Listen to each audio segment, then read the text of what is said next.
Welcome to Under Baobab Skies. I need you to close your eyes for a moment and imagine the dense canopies of West African forests, the rustle of leaves in the evening breeze, the distant calls of birds, and the quiet hum of a winding river. It is here, in this serene setting, that a story of promise and relentless toil unfolds. This is the story of the Ashanti Empire, an empire whose heart beat with the rhythm of gold found deep within the earth. But this isn't just a story of wealth. It's a story of sweat, of endurance, and of the delicate balance between humanity and the land itself. The goldfields of the Ashanti were more than just physical places. They were spaces of memory, ritual, and lineage. Miners would awaken before the sun rose, their hands calloused, their hearts steady, guided by knowledge passed down through generations. Each swing of a pickaxe, each scoop of a shovel, echoed centuries of tradition. It connected them to kings and merchants, to vibrant festivals and solemn ceremonies, to the very pulse of the empire. The work was unending. Deep shafts pierced the earth, and tunnels twisted like veins through the forest floor. The golden dust that beckoned from below was as much a temptation as it was a test of will. Here, every man, woman, and child involved in mining learned the virtues of patience and resilience, as if the earth itself was teaching them the secret rhythm of survival. Let's pause here for a moment. Imagine the fire crackling softly as we rest beneath the stars. Hear the distant trickle of water, the occasional rustle of a forest creature, and feel the cool night air on your skin. This is the world in which the Ashanti miner walked, a world where every single day held both danger and hope. Gold was more than just a metal. It was a lifeline, a symbol of status, and the currency of kings. Yet, the path to obtaining it tested every fiber of human endurance. In today's journey, we will follow the miner from the first light of dawn, through the treacherous, hand-dug tunnels, and into the heart of the empire that was built upon their courage and persistence. This story will unfold in 4 chapters. First, we'll explore the grim reality of a miner's daily life. Then, we will uncover the historical rise and complex politics of Ashanti gold. After that, we will delve into the mystical and cultural significance of the famous gold weights, intricate pieces of art that held deep meaning. And finally, we'll examine the lives of the elite who guided and profited from this immense labor. Each chapter will reveal a new layer of human effort, artistry, and sacrifice. As you settle into this story, allow your mind to drift. Imagine you are walking quietly behind the miners, feeling the weight of their journey, hearing the soft echoes of their tools in the shafts, and sensing the pulse of an empire built on golden soil.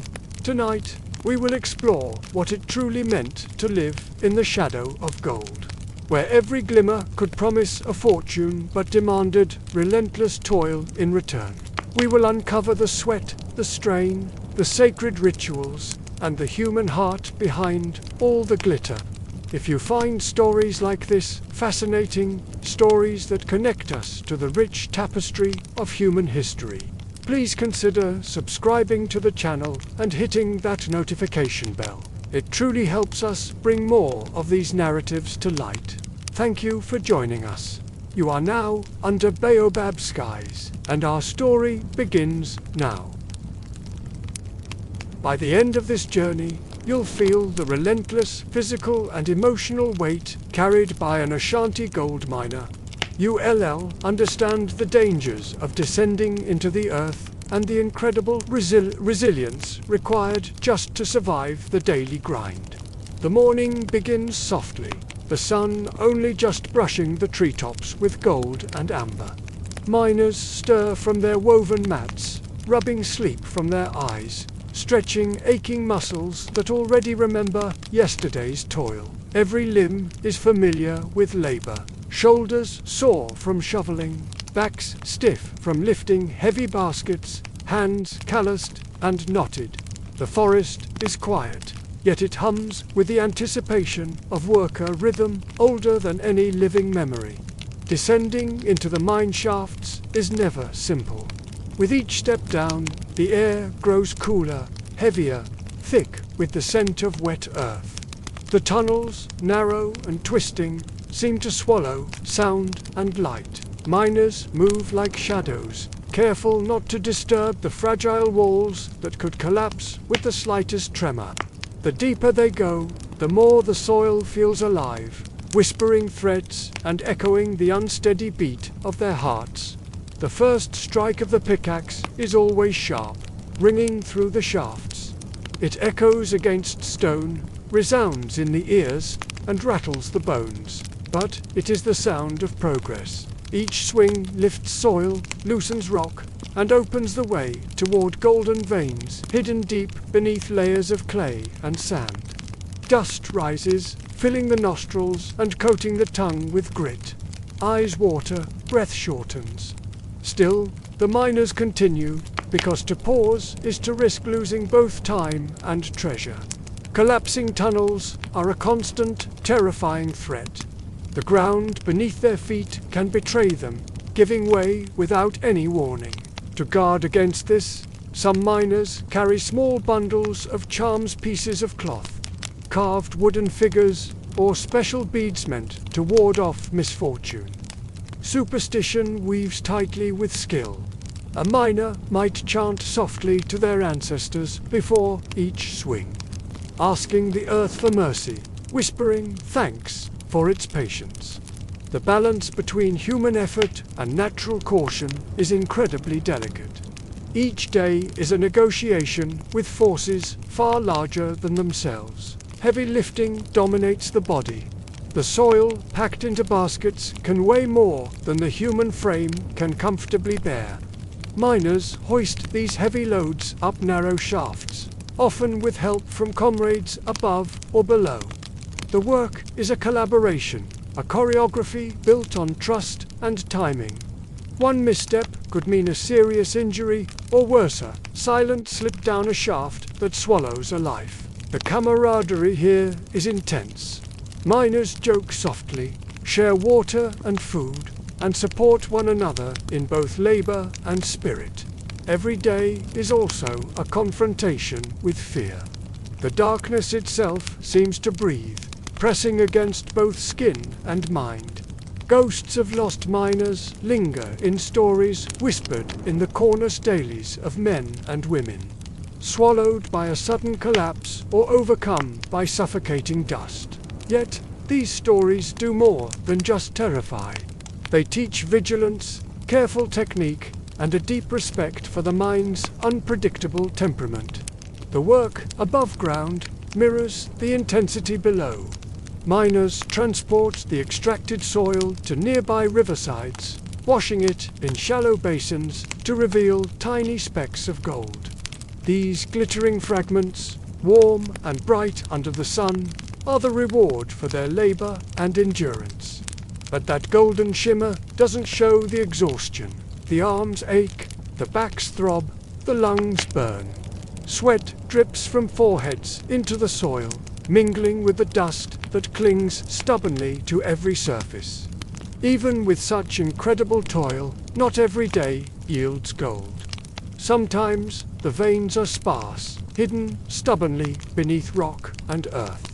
The miners must persist, often working long, grueling hours, knowing that the empire itself relies on their diligence. The immense wealth that fills the royal coffers begins right here in these laborious routines, repeated by tireless hands in the silent endurance of those who risk their lives daily for specks of metal that will travel far beyond this forest. The miners' tools are humble, yet remarkably precise. Iron picks, wooden shovels, and woven baskets become extensions of their bodies. Each tool has a story. Each has been shaped by hands and experience. Carelessness with a tool could cause injury. Careful maintenance ensures survival. Every miner develops a rhythm, timing their strikes, balancing their weight, gauging the soil's resistance. Muscle memory becomes second nature, but the mind must remain alert, ever aware of shifting walls, uneven ground, and unseen pockets of water. This work isn't just physical. The mind is constantly calculating, strategizing, and anticipating. Where is the soil weakest? Which walls need shoring up? How much more can the next basket hold before fatigue sets in? Superstition and skill mingle in a delicate dance. Rituals, offerings, and whispered prayers coexist with practical ingenuity. The miner's survival depends as much on careful thought as it does on raw strength. The forest is alive all around the shafts. Birds call, monkeys leap through the branches, and insects hum a quiet symphony. Yet, the miners inhabit a different world, one carved from earth and sweat.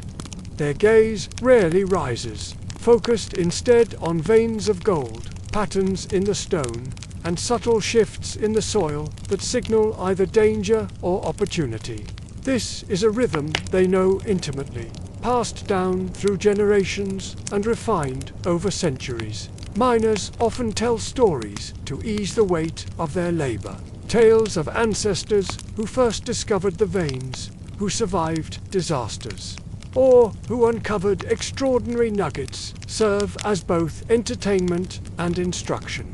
Laughter and quiet conversation thread through the work, offering a brief reprieve from the relentless strain. These stories anchor the community, binding miners together across different shafts, families, and even generations. At the day's end, exhausted bodies finally emerge into the fading sunlight. Dust coats every surface, and tiny gold flecks shimmer faintly on dark skin.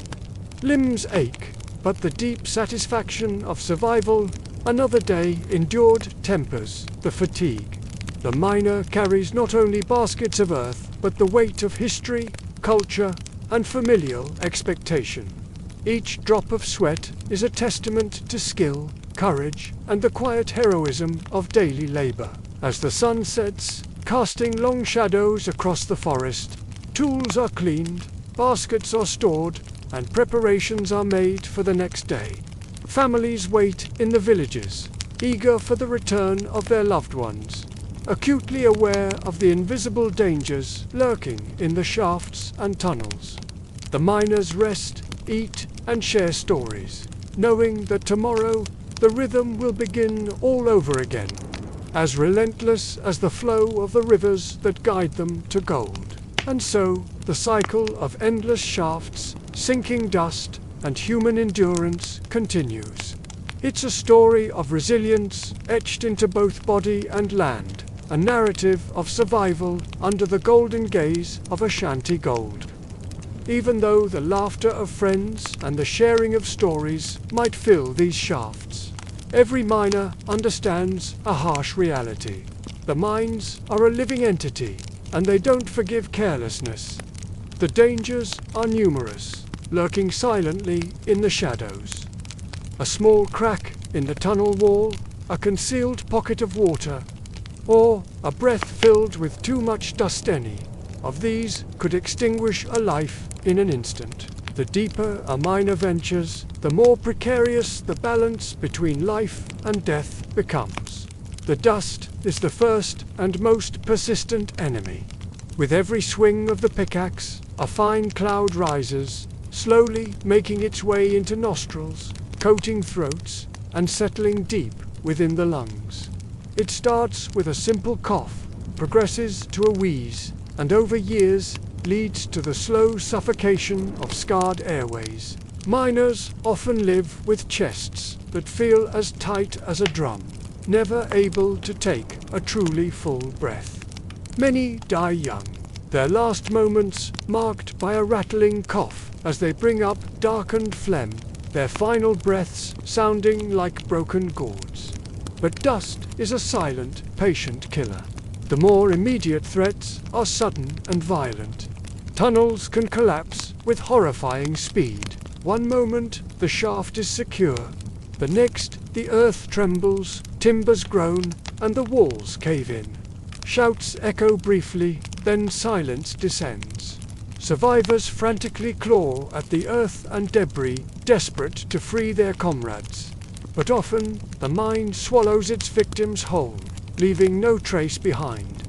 Families are left to mourn without a grave, their only solace found in the stories of their lost loved ones. Then there's the water, hidden veins of it snaked through the earth, creating unseen pools. A single strike in the wrong spot can flood a shaft in minutes, drowning miners before they have a chance to escape.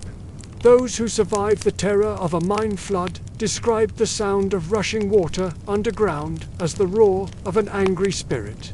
Some believe it's the earth itself, fiercely defending its treasures and punishing those driven by greed. Accidents aren't always catastrophic collapses or floods. Sometimes it's something as simple as a falling rock, a twisted ankle on uneven ground, or a rope snapping under a heavy load. A seemingly minor injury can mean weeks without work, and without work, a family goes hungry. This immense pressure forces miners to return to the shafts before their wounds have fully healed, dragging their aching bodies back into the heart of danger simply because survival demands it. Yet, amidst all this peril, there is an incredible strength found in unity. The shared dangers of the mine forge bonds that are often tighter than blood. A miner never descends into the darkness alone. Their comrades are their lifelines. When one miner swings a pickaxe, another braces the tunnel. When one carries a heavy load, another steadies their path. If one stumbles and falls, others are there to lift them up. In the suffocating darkness, friendships deepen into something profound. Trust is absolute because, in a collapsing tunnel, trust is the only thing that can save a life. To cope with the constant fear, miners weave rituals into their daily routines. Some chew on cola nuts to stay sharp and alert through the long hours. Others whisper quiet incantations, spitting into the dust as an offering to appease the spirits of the earth. Charms hang from their wrists, or necks perhaps cowrie shells. Small pieces of carved wood or scraps of iron believed to hold protective power. These are not just empty gestures. They are shields for the mind, powerful reminders that they are not entirely helpless before the mine's unpredictable fury. Let's just pause here for a moment. The fire is warm and the night air is cool. Imagine yourself sitting here, listening to the quiet, rhythmic breathing of your comrades' friends who have survived another day beside you, knowing that tomorrow you will all descend once more into the earth. Stories of those lost to the mine are told not to inspire fear, but to ensure they are never forgotten. Around the crackling fires at night, elders recount the names of miners swallowed by collapses, drowned by floods, or suffocated by dust. These tales serve as a living history, preserving memory, imparting caution, and honoring the fallen. Children grow up hearing these stories, learning from a young age about both the grave danger and the profound dignity of this work. Some vow they will never set foot in a shaft. Others accept it as their destiny, preparing themselves to join the long lineage of those who wrestle with the earth for its riches. One such story tells of a miner named Kwaku. He struck too close to a hidden pocket of water. His comrades heard the sudden, violent rush, but couldn't reach him in time. When they finally managed to dig their way to the spot days later, all they found was his tool, still stuck in the rock face mid-swing. Another tale tells of Amma, a woman who carried baskets of ore above ground. A tunnel caved in while she waited, and in one terrible moment, the earth swallowed her husband and her brother. For years afterward, she would sing laments for them, her trembling voice carrying across the village until her song itself became a legend. These stories blend deep grief with a powerful reverence for the earth and for the lives given to it. They serve as a constant reminder to the miners that every day they survive is a victory, and every single nugget of gold pulled from the ground carries a price measured not just in sweat, but in human lives. And yet, day after day, the miners return. The constant danger seems to only sharpen their resolve. The shared fear binds their communities ever closer. The work is deadly, yes, but it is also the source of life. It feeds families, strengthens villages, and sustains the entire empire. For the Ashanti people, gold is more than just wealth. It is their identity, their legacy, and their means of survival. And so, those who risk their lives in the darkness of the shafts carry both a heavy burden and a great honor. The shafts are always there, waiting, patient, and merciless, holding the promise of both incredible riches and utter ruin. Every single miner who enters carries not only his own fate, but also the hopes and dreams of all those who wait for him above. And so, even as the dust scratches at their throats, as the echoes of past collapses ring in their memories, and as superstition whispers of spirits dwelling within the soil, the timeless rhythm of the work continues. Pickaxes strike rock, baskets are filled, feet climb weary ladders, breath becomes shorter, and lives, against all odds, endure. Thank you for joining me on this journey into the heart of the Ashanti mines. If you found this story compelling, please consider liking this video and subscribing to the channel for more explorations into the histories that have shaped our world. We'll see you next time. The shafts may echo with the sounds of work, laughter, and stories. But beneath that surface hums a truth every miner knows in their bones. The mines are alive, and they do not forgive mistakes. The dangers are many, and they wait in silence, cloaked in darkness. It could be a subtle crack in the tunnel wall, a hidden pocket of water waiting to burst forth, or a single breath of dust too heavy for the lungs to bear. Each of these can end a life in mere moments.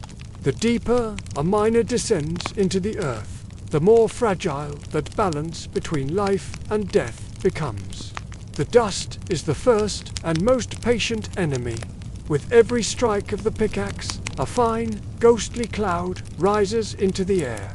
It's insidious, creeping into nostrils, coating throats, and settling deep within the lungs. At first, it's just a cough, a minor annoyance. Then, it becomes a persistent wheeze. Over years, it leads to the slow, agonizing suffocation of scarred airways. Miners learn to live with chests that feel as tight as a drum, their breath never quite full, never quite satisfying. Many die young, their last moments marked by a struggle for air, coughing up dark clots of phlegm, their final breaths rattling like broken gourds. Yet, dust is a silent killer, patient and almost invisible. The more immediate threats are sudden, violent, and brutal. Tunnels can collapse with terrifying speed. One moment, the shaft is steady, the familiar scent of earth and sweat filling the air. The next, the ground shudders. Timber supports groan under an impossible weight, and the walls cave inward. Shouts echo for a moment, then are abruptly silenced by the crushing earth. Survivors claw desperately at the soil and rock with bare hands, their hearts pounding with a frantic hope of digging their comrades free. But more often than not, the mine swallows bodies whole, leaving no trace. Families are left to mourn without graves, with only stories to hold on to. Then there is the water. Hidden veins of it snake through the earth, pooling in unseen caverns, held back by a thin wall of rock. A single misjudged strike can unleash it. A shaft can flood within minutes. The dark, muddy water rising with the roar of an angry spirit, drowning miners before they have a chance to escape. Those who survive the terrifying rush describe it as the earth itself defending her treasure, a violent punishment for human greed. But accidents aren't always grand collapses or catastrophic floods. Sometimes the danger is smaller, more personal. A falling rock, a twisted ankle on uneven ground, a rope snapping under the weight of a heavy basket. In the world above, these might be minor injuries. But here, a simple injury can mean weeks without work, and without work, a family starves. This constant pressure forces miners back underground before their wounds have truly healed, dragging aching bodies back into the very danger that caused them, because survival demands it. But in this shared crucible of danger, there is also an incredible strength found in togetherness. The mine's constant threats forge bonds tighter than blood. A miner does not descend alone. His comrades are his lifeline. When one swings a pickaxe, another braces the wall. When one carries a heavy load, another steadies his path. If one stumbles and falls, others are there to lift him up. In the suffocating darkness, friendships deepen into an unbreakable trust. It has to be absolute because, in a collapsing tunnel, trust is the only thing that can save a life. To cope with the ever-present fear, miners weave rituals and beliefs into their daily routines. Some chew cola nuts, their bitter taste a jolt to stay alert and ward off fatigue. Others whisper quiet incantations, spitting into the dust to appease the spirits they believe dwell within the earth. Charms hang from wrists or are worn around necks' cowrie shells. Small pieces of carved wood or scraps of iron believed to hold protective power. These are not empty gestures. They are shields for the mind, powerful reminders that they are not helpless before the mine's fury.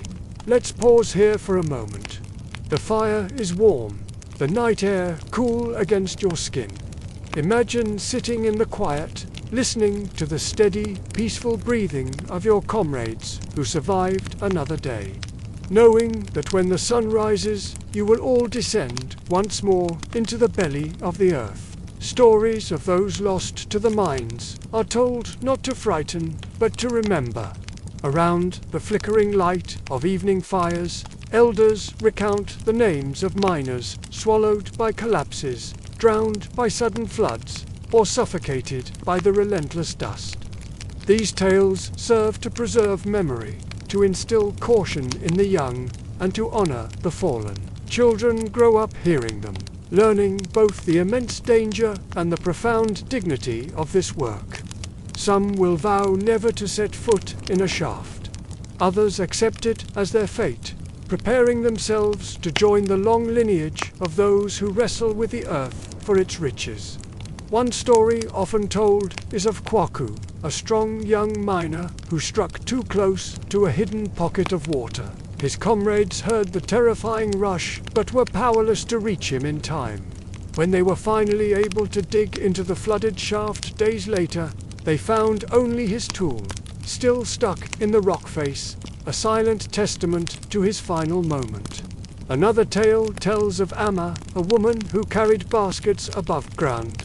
A tunnel caved in while she waited, and in one breath, the earth swallowed her husband and her brother. For years, she sang laments for them, her trembling voice carrying across the village until her song itself became a legend, a living monument to her grief. Such stories blend sorrow with a deep reverence. They are a constant reminder to every miner that each day's survival is a victory, and that every single nugget of gold pulled from the earth carries a price measured not just in sweat, but in lives. And yet, day after day, they return. The danger seems to sharpen their resolve. The fear binds their communities even closer. The work is deadly, but it is also life-fit, feeds families, strengthens villages, and sustains the very empire. For the Ashanti, gold is so much more than wealth. It is their identity, their legacy, and their survival.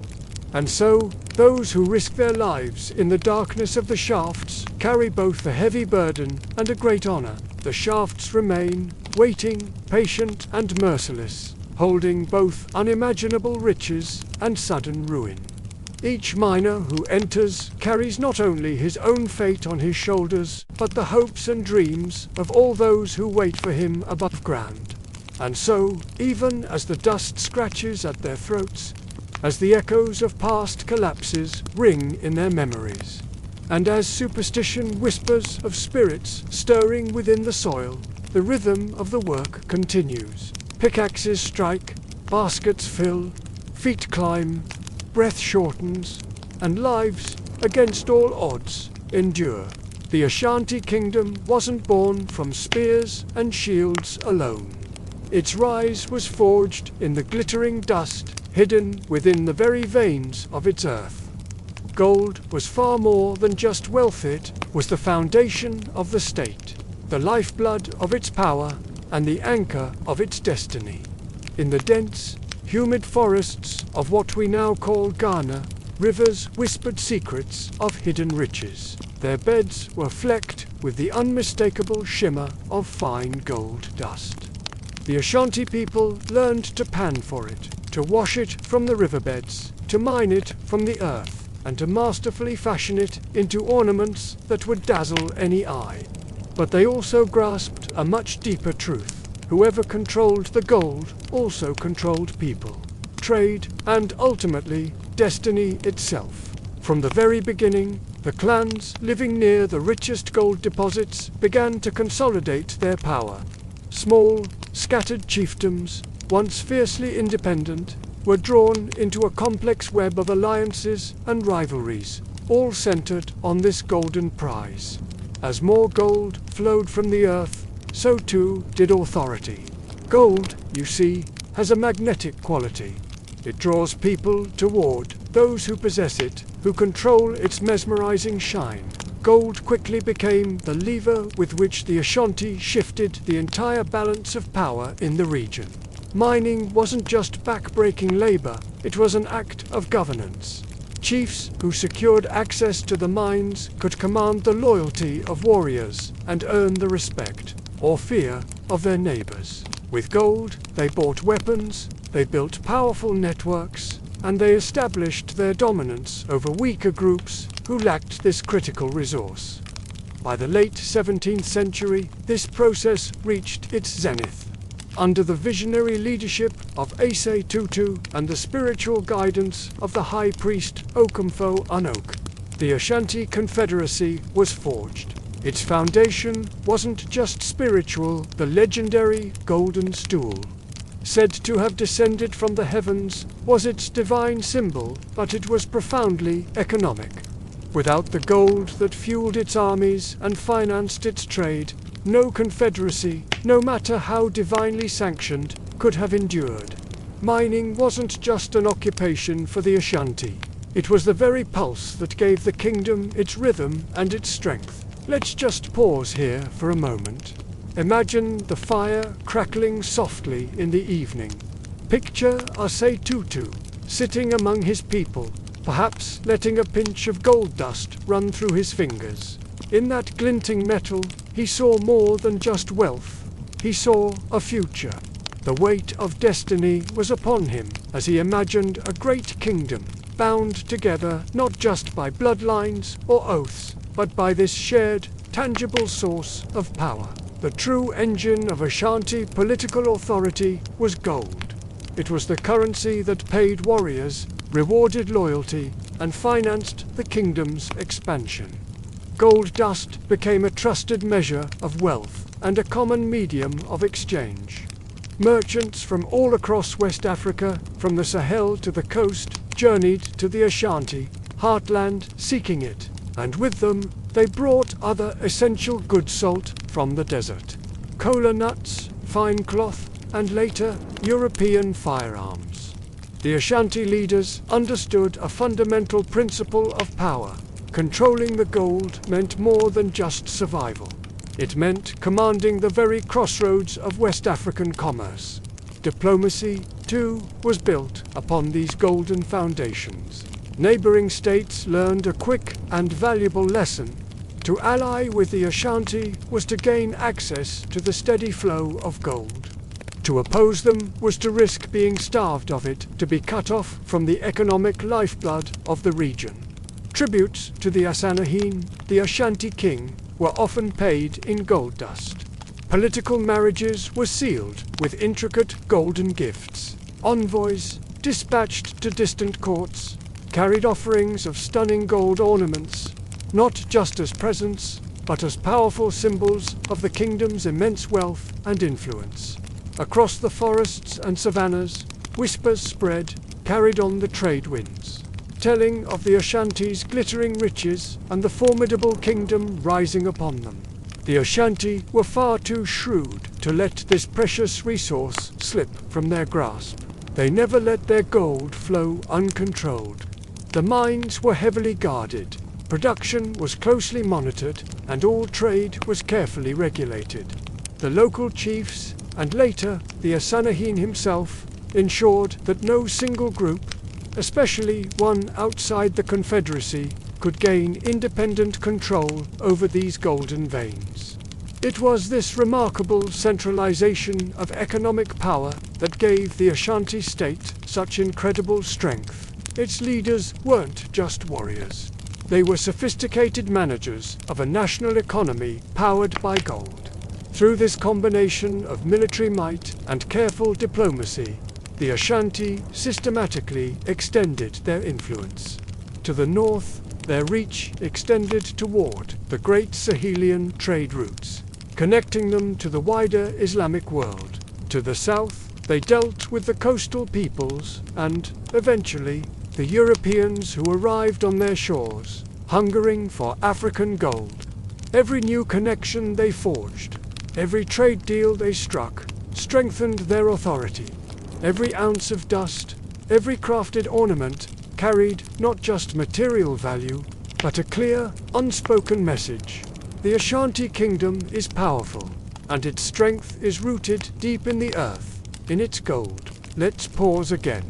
Imagine the sounds of the forest, the quiet hum of insects, the call of distant birds. Now, imagine that quiet being broken by the clang of hammers on stone, the rhythmic shouts of miners as they haul heavy baskets of earth from the pits, and the soft, steady swish of water as gold dust is separated into calabashes. Above ground, picture the chiefs and elders, their faces serious, as they carefully weigh that dust. They know they are not just measuring wealth, they are weighing the destiny of their people. The consolidation of these gold-rich territories was, therefore, the first and most critical chapter in the story of Ashanti power. Gold was the fuel that ignited their ambitions, the golden thread that wove smaller, competing clans into a mighty, unified confederacy. It was the solid foundation upon which they would build a kingdom whose name would echo for centuries, far beyond the forests of West Africa. And so the Ashanti learned a lesson early on that would remain true throughout their history. Kingdoms may rise on the resources they command, but they only endure when those resources are woven into a vision that is greater than wealth alone. For the Ashanti, gold was not just their fortune, it was their foundation. If the golden veins of the earth gave the Ashanti their foundation, then the intricate networks of trade and diplomacy were the arteries that pumped that wealth and lifeblood out into the wider world. You see, gold on its own was power, but gold in motion, gold that was exchanged, gifted, and displayed, that was true influence. The Ashanti kingdom was never an isolated fortress hidden in the forests. From the very moment their minds began to hum with the steady labor of extracting this precious metal, caravans and traders carried whispers of their immense wealth across the savannas and through the dense rainforests. The Ashanti rulers were brilliant strategists. They didn't just sit on their thrones, draped in gold. They actively directed the flow of goods, people, and power, conducting a grand orchestra where every single note resonated with a golden echo. Gold was everything at once: currency, tribute, and a symbol of prestige. The smallest pinch of gold dust could buy essential goods like cloth or salt from the Sahara. Larger, more ornate ornaments could seal powerful alliances between states or elevate a person's status within the kingdom. Chiefs stored their gold dust in beautifully crafted boxes, weighing it with incredible precision on delicate scales balanced by tiny, intricate brass weights. Every single grain mattered, not just for its material value, but for the immense symbolic worth it carried. The Ashanti had masterfully transformed their land's natural bounty into the very heartbeat of their political and economic life. Soon, European traders became entangled in this golden web. When the Portuguese first arrived on the West African coast in the 15th century, they brought with them brass manilasos, distinctive horseshoe-shaped ingots that they used as currency. For the Ashanti and their neighbors, these manillas were not just currency, but a vital raw material. Skilled Ashanti artisans would melt them down, recasting them into breathtaking ornaments, royal regalia, and treasures that spoke of divine kingship and earthly power. But it wasn't just the Portuguese who were drawn by the lure of gold. In time, Dutch, Danish, and British traders all joined this bustling network. Each nation was desperate for gold, and each vied for access to the Ashanti mines, often dealing with coastal intermediaries like the Fant people. But the Ashanti were no passive participants in this exchange. They didn't simply hand over their wealth. They bargained, they negotiated, and they shrewdly played their European rivals against one another. They understood a fundamental truth. Their gold was not just a commodity. It was a potent tool of power. Let's just pause here for a moment and paint a picture. Imagine the coast, with imposing European forts looming over the Atlantic, their cannons pointing out to sea as ships lie anchored in the bay. Inside those forts, merchants are waiting, anxiously scanning the horizon for the first signs of the caravans arriving from the Ashanti heartland. And deep inland, in the bustling capital of Kumasi, the Ashanti chiefs are already deciding. They are deciding who will receive the next measure of gold dust, which European power will be favored, and which will be left wanting. This careful, calculated diplomacy extended far beyond the Europeans. To the north, Ashanti envoys made the long journey to the Sahel, trading their gold for precious salt and vibrant textiles from the ancient empires of Mali and Niger. To the east and west, alliances were sealed not with signatures on paper, but with magnificent gifts of golden ornaments that would dazzle all who saw them. Gold became the universal language in which diplomacy was written, and the Ashanti were its most fluent speakers. Within the kingdom itself, gold was also the glue that cemented loyalty. The Asanahin, the King of Kings, would reward his brave warriors and loyal allies with finely crafted ornaments and generous gifts of gold dust. To wear Ashanti gold was a profound statement. It was to carry a visible mark of the king's favor, a tangible sign of one's closeness to the very center of power. The kingdom's prestige spread not just by word of mouth, but by the dazzling glitter of golden staffs, rings, and crowns shining under the sun in the royal courts of Kumasi. The kingdom's entire foreign policy was shaped by this immense wealth. Through their absolute mastery of the mines and the trade routes that radiated from them, the Ashanti positioned themselves as the ultimate gatekeepers of inland West African trade. No caravan could move without their blessing. No merchant could truly thrive without passing through their sphere of influence. Even the powerful European forts along the coast had to acknowledge this reality. The Ashanti held the power to either enrich them or starve them of gold. And so the Europeans courted the kingdom with gifts, treaties, and even modern weapons. But trade was never purely transactional for the Ashanti. It was sacred. gold was intricately woven into the rituals of diplomacy. Envoys traveling to foreign courts carried not just gold dust or simple ornaments, but powerful symbols of respect: miniature golden stools, staffs topped with golden finials, or jewelry specifically crafted for ceremonial presentation. To give gold was to acknowledge the divine essence in others. It was a way to weave sacred relationships that bound entire states together. Let's pause again. Imagine the fire has faded low. In a quiet clearing in the forest, two powerful chiefs are meeting. Before them are calabashes filled with palm wine, and between them, resting on a simple cloth, is a small golden ornament. It is more than just an object. It is a token of peace, a promise of a new alliance. This golden network carried more than just trade goods. Through it, ideas also traveled. New technologies, new forms of governance, and even new faiths found their way into Ashanti society along these routes. The gunpowder muskets that became a key part of the Ashanti army were paid for with gold dust. The colorful European cloth worn by wealthy traders was purchased with gold. Even the silver coins of foreign monarchs sometimes ended up in Ashanti treasuries, but they were always overshadowed by the kingdom's own brilliant, radiant gold. Ultimately, control over the mines and trade routes decisively shaped Ashanti foreign policy.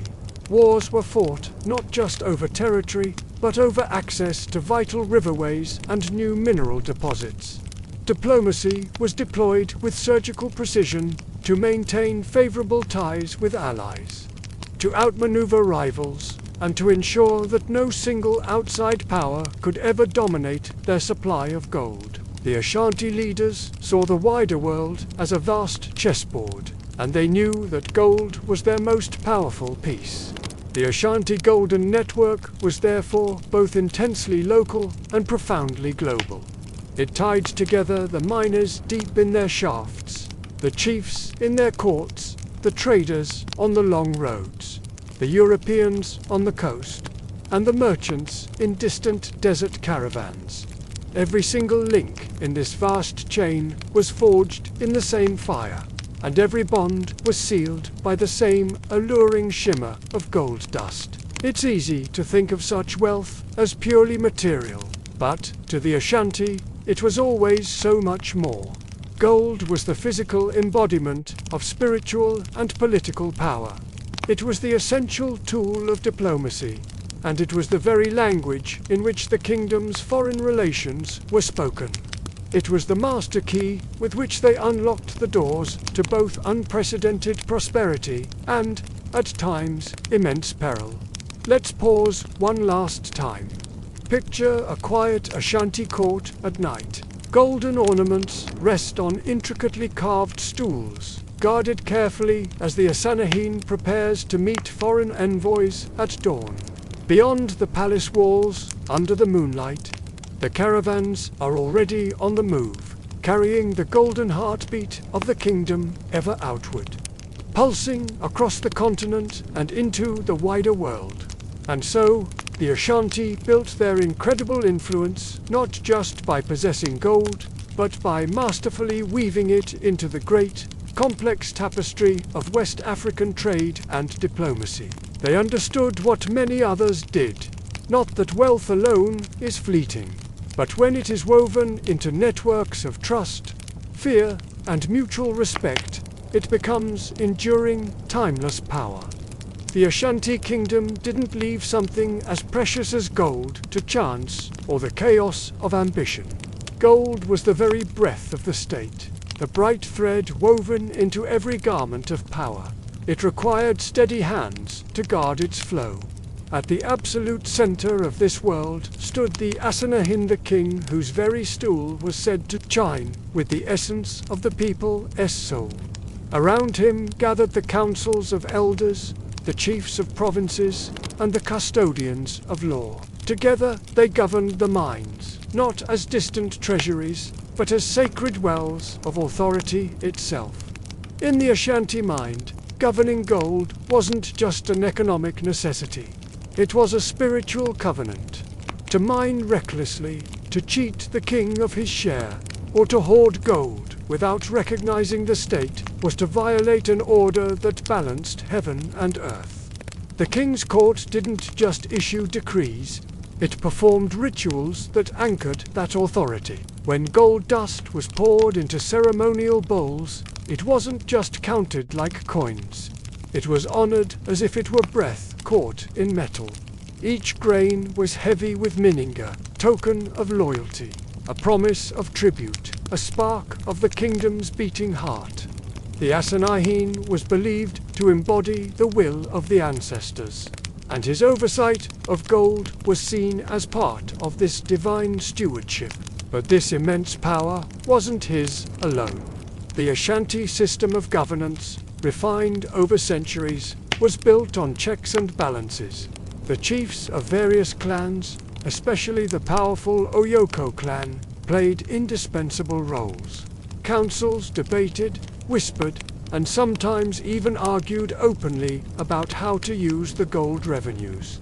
After all, it was gold that paid for soldiers, gold that bought muskets, and gunpowder, gold that adorned the shrines of the ancestors, and gold that secured treaties with merchants from across the oceans. Without consensus, no king could dare risk mismanaging this lifeblood. Let's just pause here for a moment. Imagine the fire crackling softly as we rest beneath the stars, letting that sink in. Beyond the grandeur of ceremonies lay the hard, practical politics of control. The mines weren't just left to private hands. They were secured by royal guards and entrusted to loyal families whose reputations were directly tied to their stewardship. To be chosen as an overseer of a mine was both a massive honor and a heavy burden. It was a chance to serve the throne, but it was also a position watched with intense suspicion. The penalty for theft or corruption was severe, because, in the Ashanti worldview, stealing gold wasn't just robbery. It was a betrayal of the state, the ancestors and the gods who had placed those precious veins of metal in the earth. This royal oversight extended to the most practical details. When miners brought their gold dust to the surface, royal inspectors were there, ready to measure it with sacred weights and scales. Their precision was almost mathematical in its rigor. But these weren't just lifeless chunks of brass. The weights themselves were art, shaped like birds, crocodiles, and other symbols representing proverbs. They were silent reminders that every single transaction was part of a moral economy, where wealth was always tethered to wisdom. The councils made sure that revenues were distributed with incredible care. Some of the gold went to the military, to fortify the kingdom's borders and protect its people. Some went to ritual observances to honor the ancestors who, in Ashanti belief, continued to walk beside the living, guiding and protecting them, and some went to diplomacy, ensuring that both Europeans and neighboring African states recognized Ashanti authority and power. The king didn't hoard gold for his personal luxury alone. He wielded it like a conductor's baton, orchestrating harmony and strength across his entire kingdom. Let's pause again. Just listen to the faint beat of a drum in the night air, as steady as the heartbeat of the Ashanti land itself. The ceremonies were where this blend of governance and spectacle truly came to life. During grand festivals like Aquaseed, the king would appear absolutely bedecked in glittering gold ornaments. Bracelets, anklets, and necklaces so heavy that attendants sometimes had to support their weight. Each shimmering piece wasn't just vanity, it was testimony. This dazzling display of gold showed the people that their king was successfully guarding their prosperity. It reminded rival chiefs that the Ashanti's power was unmatched, and it reassured allies that Ashanti wealth was no mere rumor, but a blazing, undeniable truth. Yet, beneath all this splendor, the governance remained incredibly pragmatic.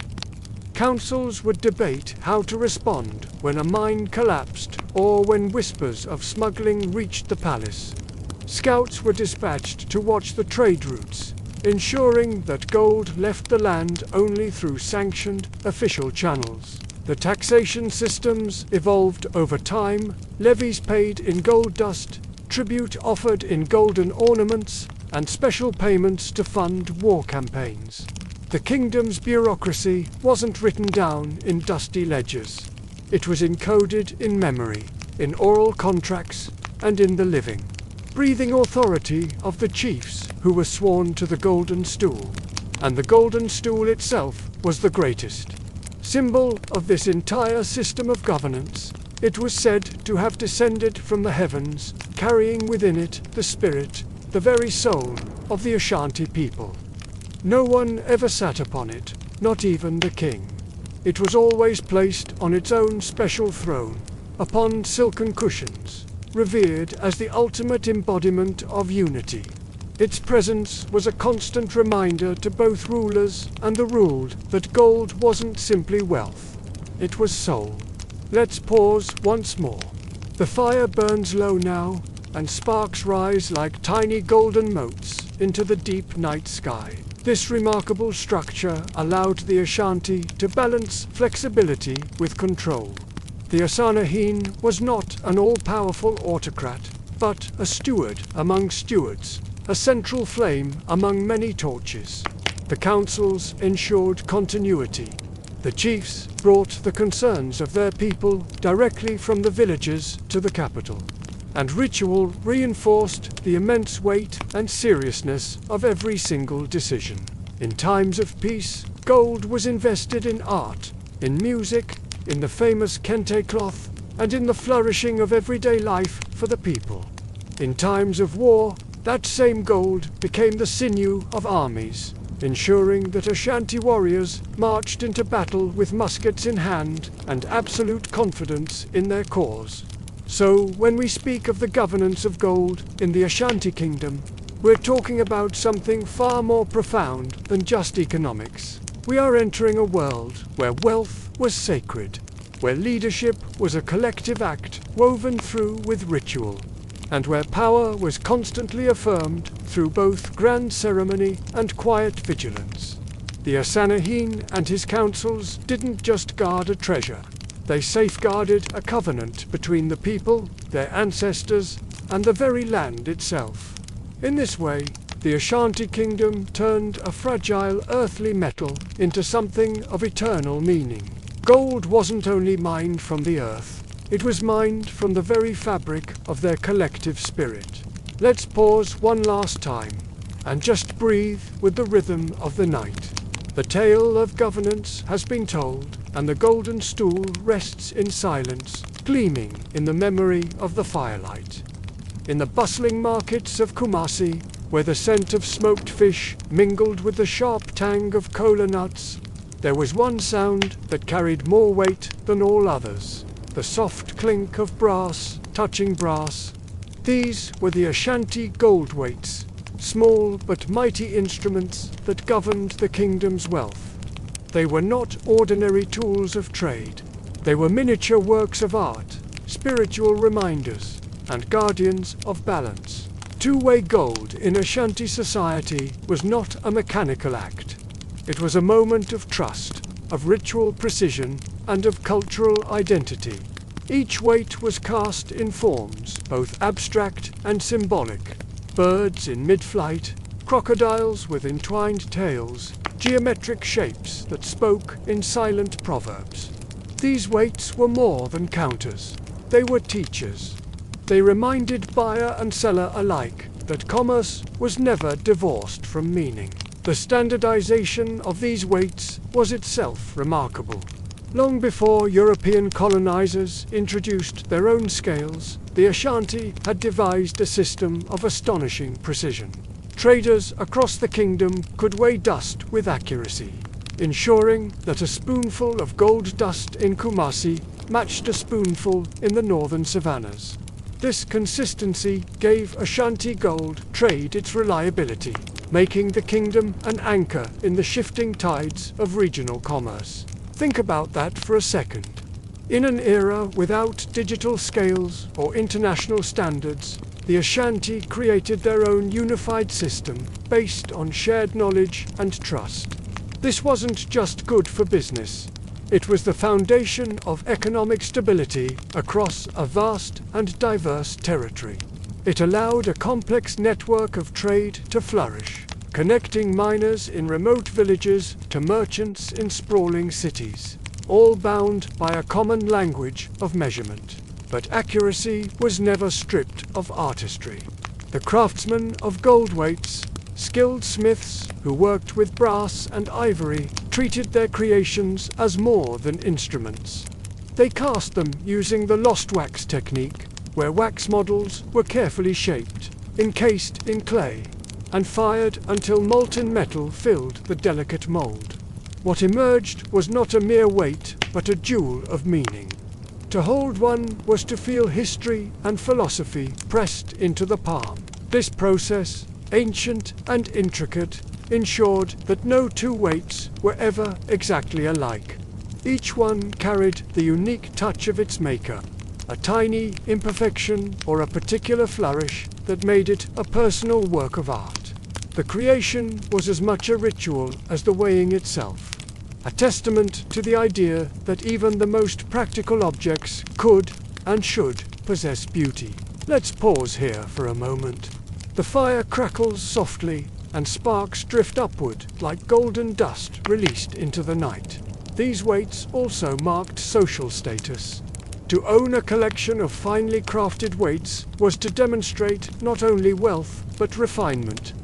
A trader's box of weights told a story about his lineage, his taste, his place in the grand tapestry of Ashanti life. Wealthy merchants sometimes carried dozens, each one a symbol of both precision and prestige. Even the boxes that housed them, known as adoka, were beautifully carved. Turning the practical act of trade into a ceremony, imagine a prominent trader arriving at the market. He wouldn't just pull out a pouch of weights. He would present an ornate wooden box, its surface decorated with symbols and patterns. Opening, it would reveal a curated collection, each weight nestled in its own compartment. This display was a performance of credibility, signaling to everyone that this was a person of substance, someone whose word and measure could be trusted. Beyond their economic role, these weights reflected the spiritual heartbeat of the Ashanti worldview.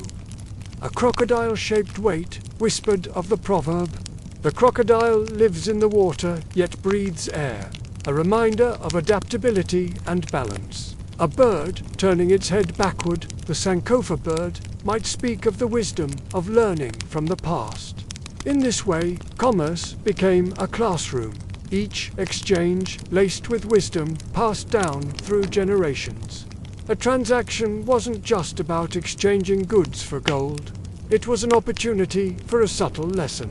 The choice of which weight to use could communicate a message, offer a piece of advice, or reference a shared cultural story. Gold weights thus stood at the meeting point of necessity and philosophy. To measure dust was to measure trust. To balance scales was to balance lives.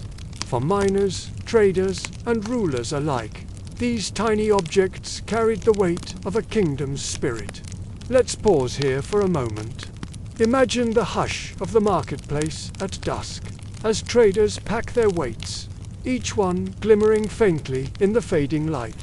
The craftsmanship was not static. As generations passed, the weights evolved. Early designs tended to be geometric squares, rectangles, triangles, simple but effective. These were the building blocks of the system, focused purely on function. Over time, however, artistry blossomed. The weights became storytellers, capturing the likeness of animals, tools, and even human figures. You might find a weight shaped like a drum, a shield, a farmer's hoe, or two people shaking hands. Each new design was a reflection of the kingdom's growing complexity, its flourishing culture, and its deepening self-awareness, where art and trade walked hand in hand. This evolution shows a society that grew more confident in its identity, moving from pure utility to expressive, narrative art. This synthesis of form and function is truly remarkable. While other cultures might have kept their tools of measurement plain, the Ashanti infused them with the very essence of their culture. In this way, they achieved something extraordinary. They created a system that was at once functional and philosophical, practical yet poetic. The weight of a crocodile might determine the fairness of a trade, but it also carried a teaching that lingered in the mind long after the transaction was done. Precision and meaning were never separated. This holistic approach reveals a deep truth about the Ashanti people, that no aspect of life, not even commerce, is separate from the whole. The spiritual, the artistic, the social, and the economic were all interwoven, just like the threads of a kente cloth. The gold weight was a perfect microcosm of this worldview. And so, the Ashanti gold weights remind us of a truth that feels almost eternal, that even in the smallest of objects, entire worlds of beauty, belief, and balance can reside. They challenge our modern separation of art from utility, of commerce from culture. They are a testament to a time when a transaction could be a philosophical exchange, and a simple tool could be a masterpiece. These tiny brass sculptures are not just relics of a powerful kingdom. They are profound lessons in how to live a life where every action, no matter how small, is filled with meaning. Let's pause here for a moment. The night grows deeper, and the fire before us glows like molten gold at the bottom of the earth. In Ashanti thought, the world was never silent. Every tree whispered lessons, every bird call carried warnings, and every carved line bore memory. The gold weights of the Ashanti were no exception. They didn't just measure wealth. They carried symbols and stories, compressing entire philosophies into forms that could fit in the palm of one's hand. When a trader placed a crocodile-shaped weight on the scale, he wasn't just measuring gold dust, he was invoking a proverb, a teaching as old as the forests that surrounded him. That small brass weight was both judge and teacher, reminding both parties that wealth must flow with wisdom. To look at these small objects was to step into a world where commerce was inseparable from a deep, spiritual code. At the heart of these intricate designs lay the Adenkra symbols, profound visual codes that carried layers of meaning. You might see the Gai Nyame symbol, which means except for God. This was a constant reminder in Ashanti society of divine omnipresence, a call for humility before the Creator. Other motifs echoed essential values like unity, strength, and perseverance. These designs were often integrated directly into the gold weights, ensuring that every single transaction echoed the spiritual truths of the community. So, buying or selling was never just a soulless exchange of goods. It was a dialogue between human intention and cosmic order. Each weight was a tiny bridge between the tangible and the intangible, between physical gold dust and guiding spiritual wisdom. Let's just pause here for a moment. Imagine the fire sighing softly, and in its warm glow, the carved symbols on the brass seem to shimmer, almost as if they're alive. Many of these weights were shaped like animals, each embodying proverbs that carried warnings or encouragement. A turtle-shaped weight, for example, might represent patience. It was a physical reminder that the slow and steady hand often outlasts the hurried, greedy one. Or consider the Sankofa, a bird looking backward over its tail. This powerful symbol urged people to return to the past, to fetch what was forgotten and bring it into the present. These objects taught moral lessons just as clearly as any elder's voice beneath the shade of a baobab tree. What made them even more profound was their protective and ritual dimension. Many Ashanti traders believed that the symbols carved into their weights could actually shield them from dishonesty or misfortune. To carry a weight shaped like two intertwined crocodiles wasn't just to carry the lesson of cooperation. It was to carry a blessing of protection, as if the very form of the brass could bend fate toward a fair and just outcome. In this way, the marketplace became a kind of philosophical theater. Every transaction was staged with tools that were alive with meaning. Even disputes were settled through the wisdom held within these objects. When accusations of unfairness arose, elders would sometimes invoke the proverb embodied by the weight in question, using its ancient wisdom to cool tempers and guide judgment. Commerce was never, ever stripped of its conscience. Let's pause again for a moment. Just imagine the hush of a Kumasi marketplace at dusk. The only sound is the gentle clink of brass weights on scales, a sound as steady as a heartbeat, with each one serving as a reminder of values far deeper than gold. What continues to fascinate us today is how seamlessly the Ashanti blended different cultural influences into these objects. Some motifs hint at Islamic talismanic designs. You can see it in the geometric patterns and protective inscriptions that traveled across the Sahel through centuries of trade. Others carry the distinct stamp of indigenous forest lore, born from the rhythms of Ashanti life itself. The result was a stunning aesthetic fusion, gold weights that were practical, beautiful, and spiritually potent all at once. Through this blending, the weights became symbols of Ashanti resilience and their openness to the world.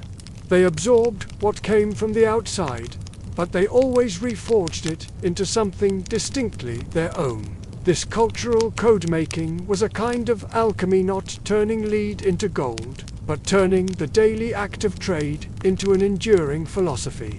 These weights also served as silent guardians of balance. Fire had already tested them in their making, as they were born in flames through the lost wax casting process.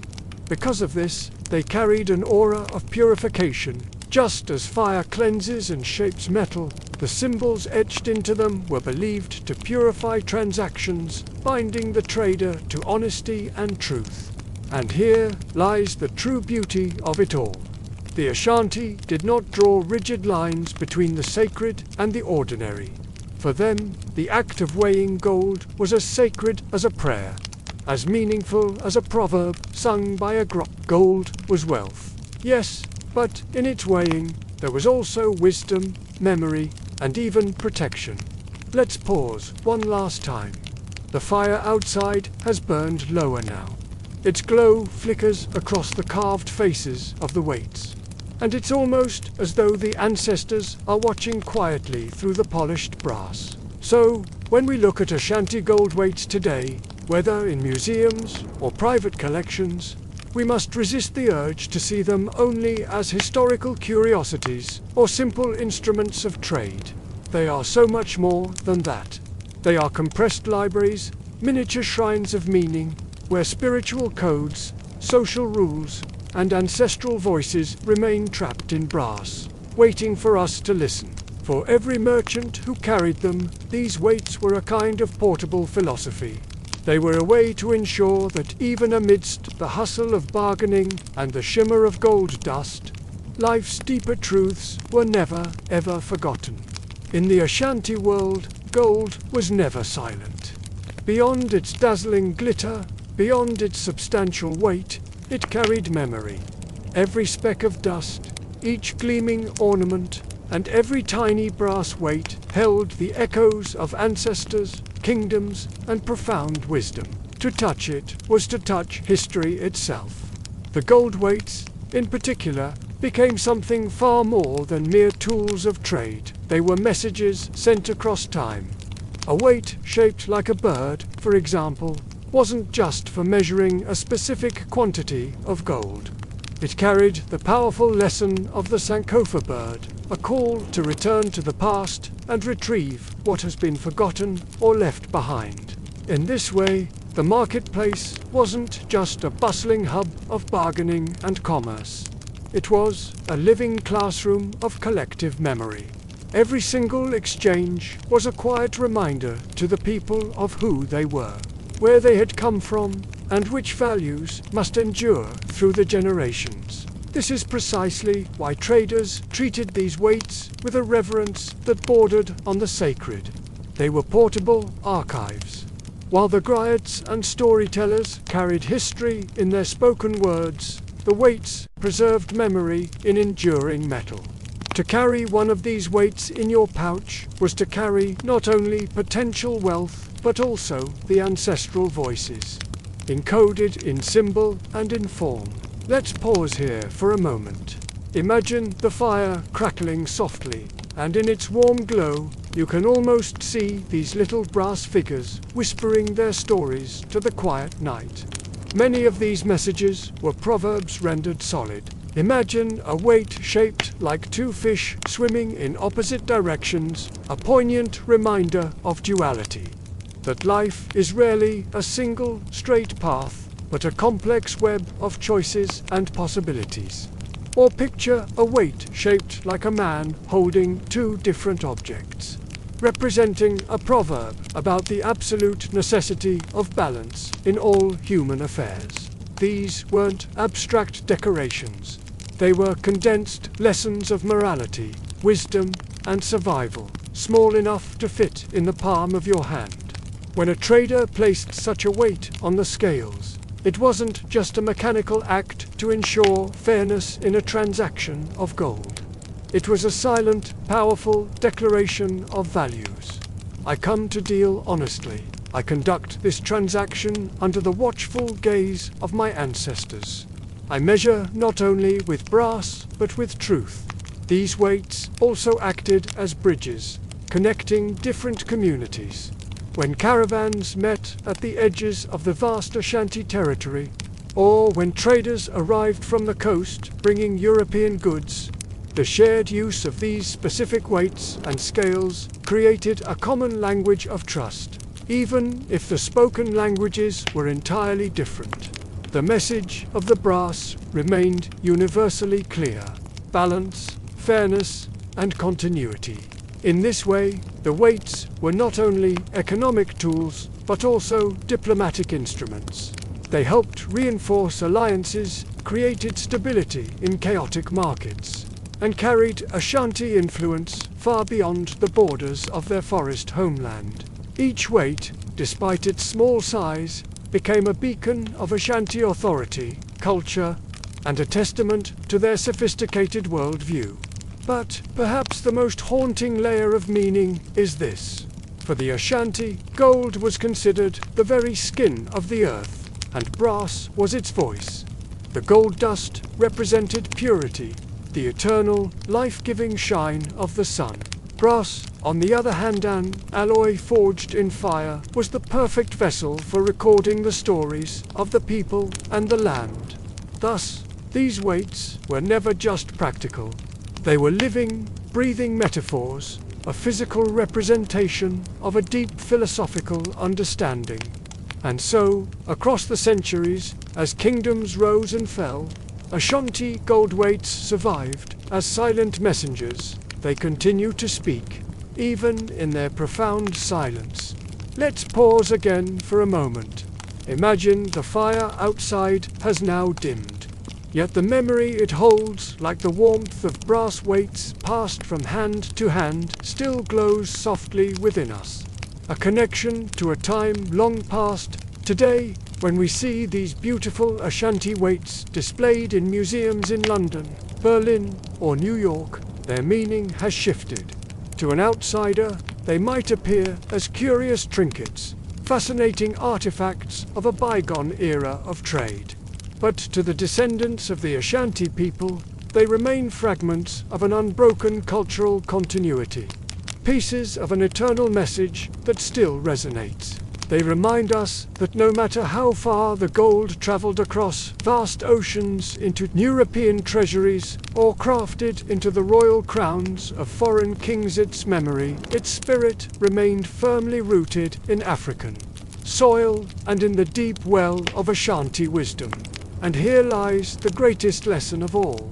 Wealth alone does not endure, but memory does. The Ashanti waits have endured because they carried something far more valuable than gold. They carried stories, warnings, hopes, and the very rhythm of a people who believed that trade, art, and spirituality could never be separated. Each tiny piece of brass was a message in miniature, a whisper to future generations, saying, "We were here. We weighed our gold with fairness. We spoke in symbols, and we endured." Deep in the heart of Kumasi, nestled under the expansive shade of the palace trees, the Ashanti held court. His presence was a blend of majesty and solemnity, a living embodiment of his kingdom's spirit. Here, in the center of the Ashanti world, gold was never just decoration. It was the very heartbeat of authority, the rhythmic pulse of ritual, the undeniable proof of divine favor. The king himself, draped in the richest kente cloth and adorned with heavy, intricate gold ornaments, moved with a paradoxical, weightless dignity. Each step he took, however, was a silent reminder to all who gathered of the immense wealth and tireless labor that forged this kingdom. The palace courtyard buzzed with a quiet, disciplined energy. Officials lined the inner sanctum, their roles as clearly defined as the patterns on a kente cloth. The entire structure of Ashanti governance was on display, a complex tapestry where politics, ritual, and the sacred symbolism of gold were seamlessly interwoven. You could see the Okaim, the linguist, whose role was to interpret the king's words, turning royal pronouncements into poetic, ceremonial language. Nearby, royal treasurers were meticulously counting gold dust, their hands moving with practiced ease as they weighed it on delicate brass balances. Every single roll, from the highest advisor to the youngest attendant, was suffused with profound meaning. Gold was the law of the land, made visible, tangible, and deeply honored. The court was a living theater where ritual and hierarchy played out in a grand, continuous performance. The calendar was marked by festivals, each one orchestrated around the cycles of gold. There were times for collecting tribute from the provinces, a river of wealth flowing back to the heart of the kingdom. There were periods dedicated to the crafting of new ceremonial jewelry, where artisans transformed raw metal into objects of breathtaking beauty and spiritual significance. And, of course, there were the magnificent public displays of the king's wealth, where grand processions would snake through the streets, the gold catching the sun in a dazzling spectacle of power. During the Ade festival, one of the most important ceremonies, this symbolism reached its zenith. The gold staffs, the ornate weights, the intricate ornaments, these were not simply objects of value. They were living extensions of ancestral power. They carried stories, they held spirits, they spoke a silent language to all who watched. The message was clear and unwavering. The lineage of the Ashanti was continuous, it was sacred, and it was unbroken. The gold on display was a testament to the enduring strength and spiritual legitimacy of the throne, connecting the present moment directly to the ancestors who had come before. Gold in these ceremonies carried multiple, overlapping layers of meaning. On one hand, it was the most obvious symbol of prosperity, a visible sign of the kingdom's good fortune and divine favor. It was the raw language of political authority, a declaration of power that needed no translation. But on the other hand, gold acted as a powerful mediator of social cohesion. It was a tangible signal that wealth, power, and ritual were inseparable. You couldn't have one without the others.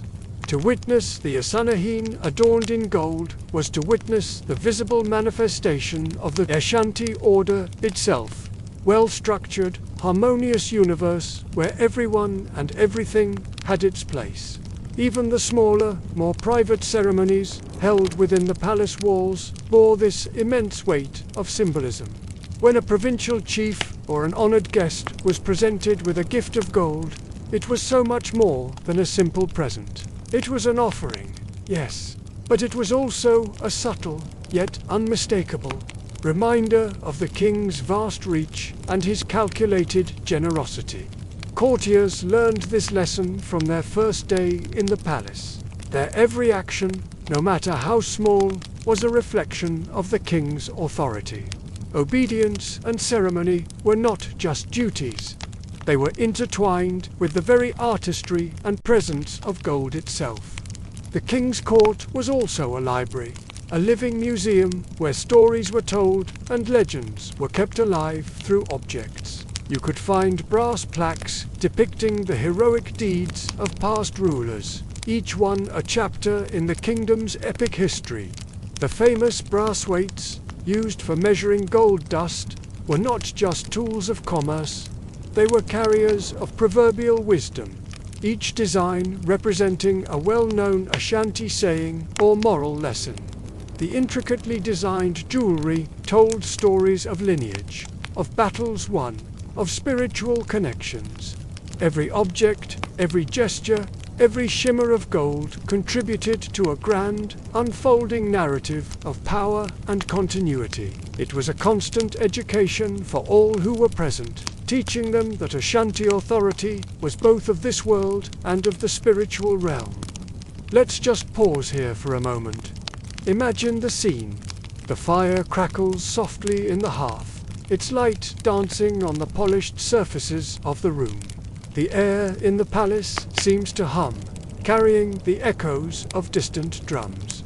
The soft shuffle of footsteps on stone floors, and the whispered counsel of advisors. You can almost see it, the glint of gold catching the firelight as a courtier moves through the hall.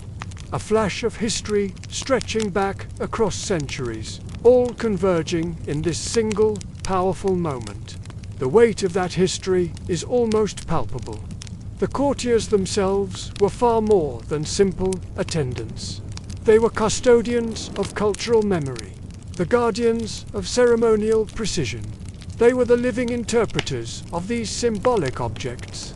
A single mistake improperly handling a sacred gold staff, mispronouncing a chief's title, or misplacing a ceremonial item could be disastrous. It could disrupt the delicate, carefully constructed balance of ritual authority that held the kingdom together.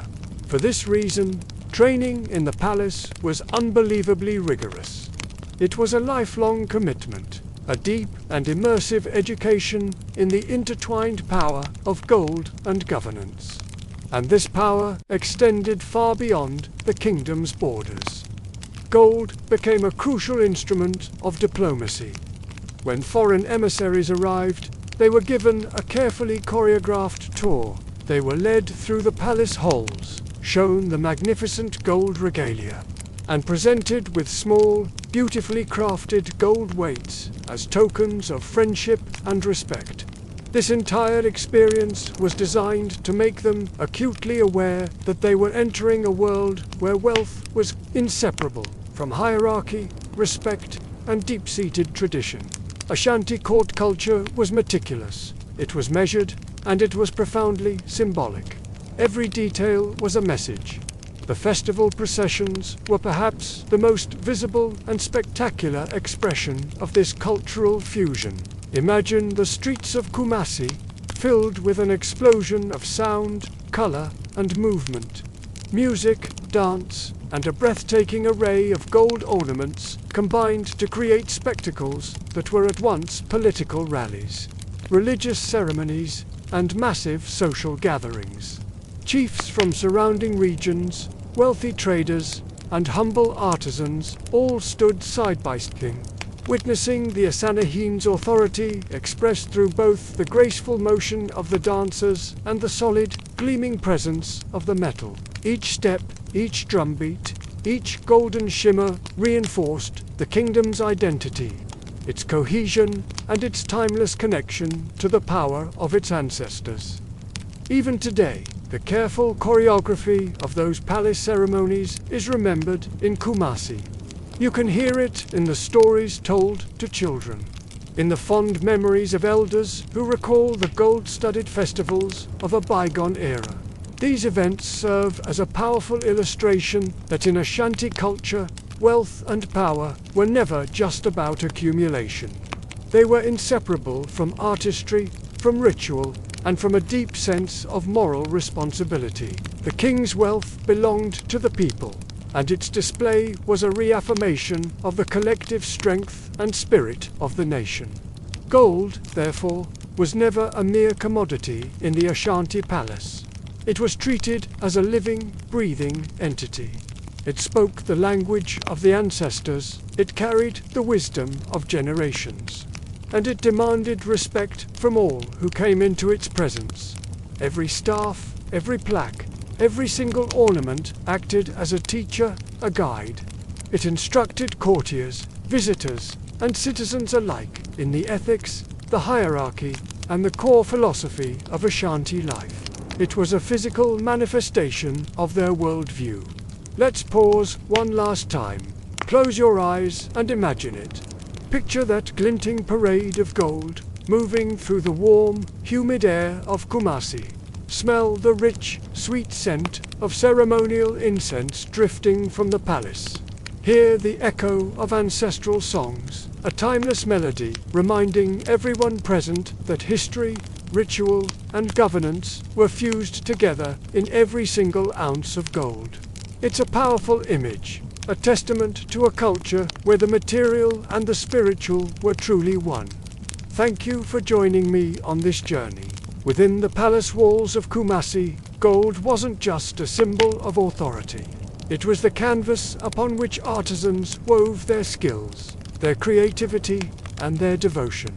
These master craftsmen were the lifeblood of the court, transforming raw, gleaming gold into objects that carried immense ritual, political, and aesthetic weight. Every bracelet, every stool, and every ceremonial ornament was both a functional tool and a piece of living culture, each one demanding technical mastery and deep spiritual awareness. These artisans belonged to tight-knit, guild-like families, passing knowledge from master to apprentice across generations. It was a sacred trust.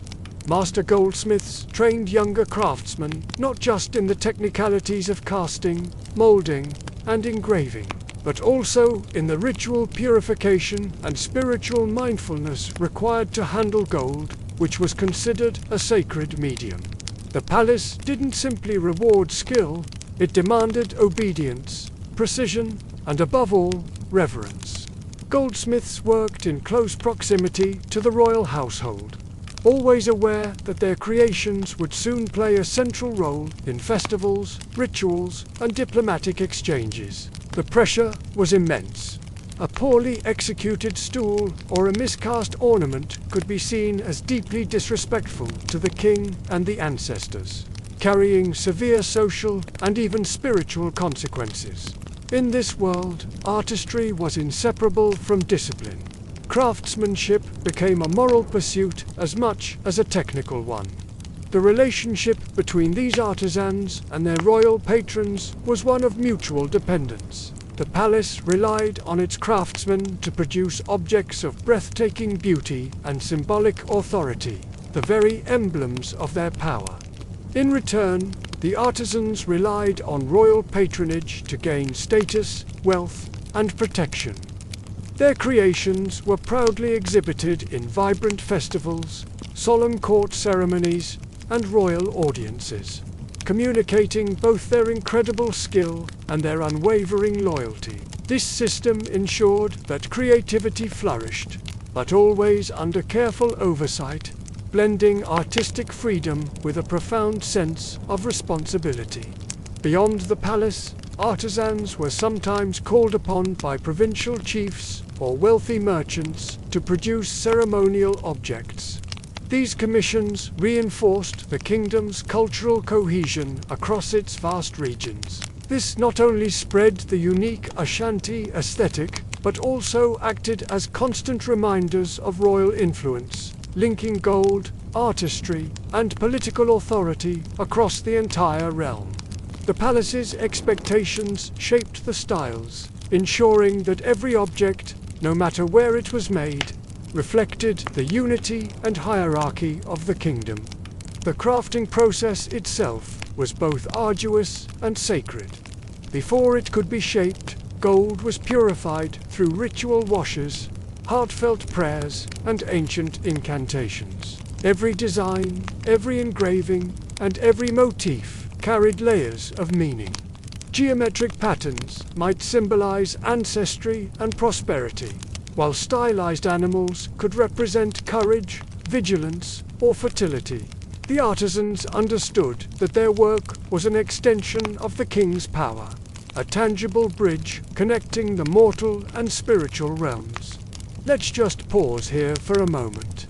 Imagine it, the soft hum of tools on gold echoing in your mind, the palace walls warm with the scent of incense and bathed in sunlight, and the glimmer of molten gold reflecting centuries of ritualized labor. You can almost see the apprentice learning with wide eyes, the master guiding a steady hand, and the king observing with a discerning gaze, all of them intertwined in a delicate balance of creation and devotion. In this environment, artisans often faced difficult choices. Should they innovate or adhere strictly to tradition? Royal patrons expected conformity with established forms, but they also sought spectacular objects that could impress foreign traders or dazzle visiting dignitaries. This tension between innovation and tradition had to be navigated with extreme care. A misjudgment could bring disfavor or even censure, but success brought prestige, an elevated status within the guild, and sometimes the rare and coveted gift of a small gold ornament directly from the king himself, a powerful symbol of his trust and recognition. The workshops were more than just places of labor. They were vibrant centers of learning, storytelling, and social cohesion. While hammers rhythmically struck gold, elders would recite proverbs and recount tales of past kings, epic battles, and glorious ceremonial triumphs. Apprentices absorbed much more than just technique. They internalized the ethics, the spirituality, and the history embedded in each and every creation. In this way, the palace workshop became both a school and a temple, shaping the mind, the hand, and the heart of each craftsman. Royal patronage also ensured that artisans could specialize and truly perfect their craft. A single master might dedicate his life to casting stools, while another focused on ceremonial jewelry, and yet another perfected the intricate gold-weight systems used for trade. This specialization reinforced technical excellence and artistic depth, creating objects whose beauty and precision could endure for centuries. The interplay between creative skill and royal expectation ensured that the kingdom's very identity was encoded in its gold artifacts. Each piece tells a story of loyalty, ritual, and cultural continuity. Even the smallest object could carry considerable symbolic weight. A single gold ornament might commemorate a peace treaty, honor a fallen warrior, or signify spiritual protection for its wearer. For the artisans, every single decision, the curve of a motif, the proportion of a figure, the final polish of a surface mattered profoundly. In their hands, gold was alive. It was a medium through which history, authority, and faith converged, shaping both the maker and the observer alike. Let's pause again. Envision the quiet concentration in the workshop, the mesmerizing shimmer of molten gold, and the palpable sense that each strike of the hammer echoes with centuries of Ashanti wisdom and tradition. This is a world where creativity is disciplined by duty, where beauty is inseparable from loyalty, and where every single object carries the soul of the kingdom. As royal patrons commissioned these magnificent works, they also reinforced the social hierarchies and the web of influence within the court. The strategic distribution of gold objects could reward loyalty, signify rank, or commemorate a great achievement. The artisans, by mastering their craft and pleasing the court, ensured their own survival and prosperity. At the same time, they were weaving their creations into the very social and spiritual fabric of the kingdom. Their legacy extended far beyond the workshop walls, living on in ceremonies, in markets, and in the collective memory of future generations. This intimate dance between the artist and the patron created a culture where artistry, devotion, and political reality coexisted in a beautiful, harmonious balance. The gold objects of the Ashanti were never mere adornments. They were, and still are, powerful vehicles of memory, power, and identity, reminding all who behold them of the Ashanti kingdom's incredible richness in both material wealth and profound meaning. The brilliance of the Ashanti kingdom wasn't just found in its victories on the battlefield, its vibrant festivals, or its shrewd diplomacy. It was in how gold became an eternal symbol, shimmering thread binding the past to the present. Today, centuries after the first miners descended into perilous shafts and the first artisans shaped molten gold into sacred forms, the echoes of that heritage remain vividly alive. The legacy of Ashanti gold is not just confined to museums or private collections. It lives in the collective memory of the Ashanti people, whose identity continues to shimmer with its golden light. For the Ashanti, gold was never just wealth. It was life, spirit, and continuity. Every nugget, every speck of dust carried the whispers of the earth's depths and the stories of ancestors who had risked everything to bring it to the surface. When this gold was shaped into regalia, it became more than a mere ornament. It was politics, spirituality, and art, all fused into a form of permanence. Unlike cloth that frayed or wood that decayed, gold endured. It symbolized an eternal kingdom, a beacon of strength even in the face of wars and the upheaval of colonialism. The endurance of Ashanti gold is a story in itself, traced through centuries of triumph and turmoil. The British invasion of 1874, followed by the looting of the capital, Kumasi, in 1896 and again in 1900, saw countless golden treasures seized and scattered across the world. But the people of Ashanti refused to let their golden identity vanish. In a strange way, the very loss of these treasures sharpened the memory of what they truly meant. The stolen regalia became powerful symbols of resistance and survival.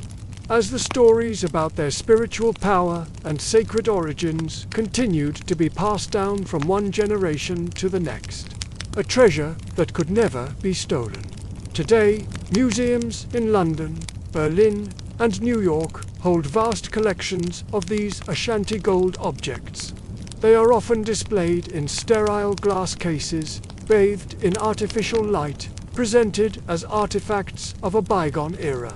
Yet, for the Ashanti people, these objects are anything but museum pieces. They are living fragments of their identity, each one carrying the spiritual heartbeat of their ancestors. The question of repatriation is therefore deeply felt. Should these golden works be returned to Kumasi to once again serve their sacred purpose for their people? Or should they remain where they are, as stark reminders of empire, conquest, and displacement in foreign lands? Let's just pause here for a moment. Imagine us sitting by a fire, its embers glowing low. Picture a fragment of gold being held in a palm glimmering softly, untouched by time, refusing to fade. Gold does not rust. it does not surrender its light. Like a powerful memory, it lingers, even when it has been torn away from its home. And back in Ghana today, that legacy is not just a memory. It's a living practice.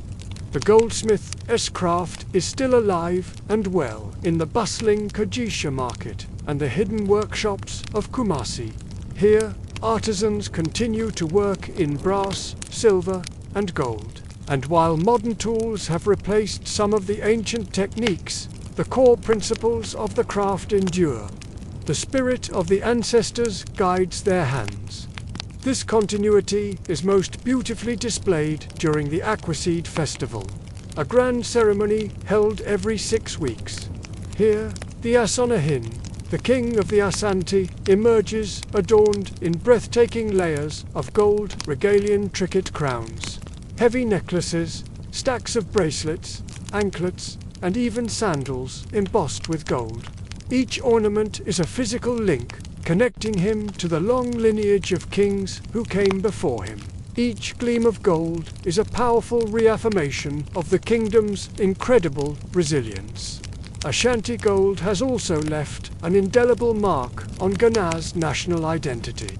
When the nation gained independence in 1957, the name Ghana was chosen deliberately. It was a callback to the ancient Ghana Empire, a civilization famed for its immense gold wealth. This choice was a powerful statement, linking the new, modern nation to a golden past defined by strength, sovereignty, and prosperity. The connection doesn't stop there. Even the name of the national currency, the Ghanaian cedi, comes from cedi, an Akan word for the cowrie shells that were once used alongside gold dust in trade. Gold continues to be a cornerstone of the nation's economy, but its cultural value is immeasurable. It serves as a constant reminder that true wealth is not just about what you possess, but about identity, pride, and the memories you carry. The symbolism of gold extends deep into the spiritual and moral fabric of the culture, captured in timeless proverbs that still echo in everyday conversation. You might hear someone say, "Sika, Umagea," which means gold is blood. This isn't about violence. It's a beautiful metaphor suggesting that gold, like blood, flows through the community, giving it life and connecting everyone. Another common proverb is Sika es epsilon ardi, meaning gold changes things. It's a sober acknowledgement of gold's power to transform a person's status and fortune, for better or for worse. These ancient sayings tie people to their heritage, reminding them that gold, much like memory itself, is both precious and dangerous, a force that can bind people together but also test their character. Let's pause again for a moment. Feel the quiet wisdom in these proverbs. They feel like the voices of ancestors carried on the evening wind. The fire crackles softly. Above us, the stars shimmer, mirroring the gleam of gold that still lies hidden beneath the soil. But this legacy is not without its paradoxes. The very same gold that made the Ashanti kingdom so powerful also drew the avaricious eyes of colonizers. It fueled wars and tempted betrayal from within. In its magnificent brilliance, gold carried both a blessing and a curse. Yet, instead of breaking the Ashanti people, these struggles seemed only to strengthen their resolve to guard their traditions. The ultimate symbol of this defiance is the golden stool, the Sika Wa Kofi. It is believed to hold the very soul of the Ashanti nation, and as such, it remains the ultimate symbol of their unity.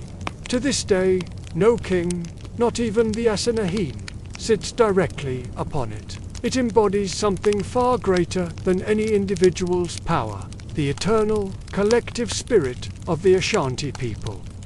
Even today, the stool is fiercely protected, and stories abound of how countless attempts by outsiders to seize or desecrate it have mysteriously failed. Its survival represents not just endurance, but a profound act of defiance. It is living proof that while treasures may be stolen and artifacts displaced, the true heart of a people can never be uprooted. In modern Ghanaian culture, Ashanti gold continues to inspire a new generation of artists, jewelers, and thinkers. Contemporary designers are reinterpreting ancient motifs, blending them into modern jewelry and textiles, creating a beautiful bridge between tradition and innovation. For many, to wear or to craft an object from gold is not merely an act of adornment.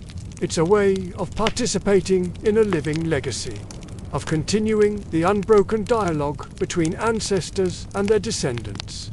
Scholars, too, look to Ashanti gold as a lens through which to understand African history in a global context. The intricate gold weights, the regal regalia, and the ceremonial objects are studied not just as works of art, but as historical and philosophical texts.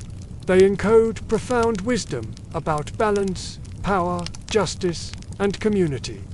Through them, we see how a people measured not only their wealth, but also their morality and their place in the universe. Let's pause one last time. The embers of our fire glow low, and the night has deepened. We realize now that the true legacy of Ashanti gold isn't locked away in museum vaults or bank cases, nor is it only found in the rich soil of Ghana. It lives in the stories that are told, in the ceremonies that are performed, and in the memories that are cherished, a gleam of light that will never, ever fade. And so, the story of Ashanti gold is one of endurance, transformation, and rebirth.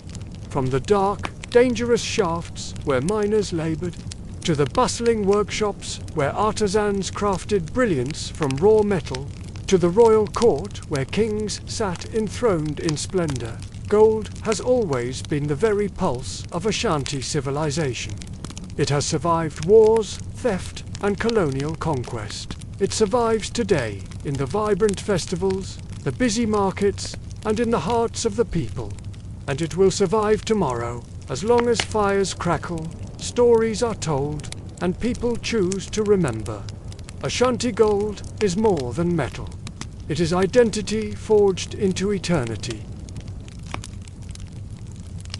The fire before us burns low now, its flames softened into glowing embers, like the last warmth of the day surrendering to the quiet arms of night. We have walked a long path together, through the dark, narrow shafts of the miners and into the sunlit halls of kings. We've seen the glimmer of gold weights used in bustling markets and the brilliant, blinding shine of royal regalia. Each step on this journey has revealed how gold was never just a metal for the Ashanti people. It was a mirror reflecting their very soul, their struggles, their immense power, and their unbroken, resilient spirit. Gold has shown us both the deep darkness of toil and the bright light of endurance. In the dust-filled tunnels, it demanded sweat, it demanded sacrifice, and it was often born from danger. But in the palaces, it shone as the ultimate crown of authority, a symbol of divine right and leadership. It was a heavy burden and a divine blessing, a curse and a cure all at once. Yet, through it all, in every era, gold remained a powerful reminder that what truly endures is not the possession itself, but the meaning we carry within it. The stories, the history, the identity. Let's just pause here for a moment. Listen. Listen to the silence of the night around us, broken only by the soft, steady rhythm of your own breath. Hear the gentle whisper of the wind as it moves through the baobab branches, and the faint, final crackle of the fire. The story rests here with you now, just like gold rests deep within the earth's silent, eternal, patiently waiting to be remembered and brought to light once again. Think of it, the golden stool, the asterisk, Sikadwa, Kofi, asterisk, still sits in guarded reverence, a sacred object never to be touched, never to be sat upon, because it holds the living spirit, the asterisk, Sunsum asterisk, of the entire Ashanti nation. To this day, festivals resound with the powerful beat of drums, and vibrant kente cloth sways in grand processions. And above it all, the gleam of gold still rises above the Ashanti court, a beacon of tradition and continuity. These living traditions remind us that empires can rise and fall. Wars will come and they will pass, but memory like pure gold does not tarnish or fade. For the Ashanti, gold was never the final goal.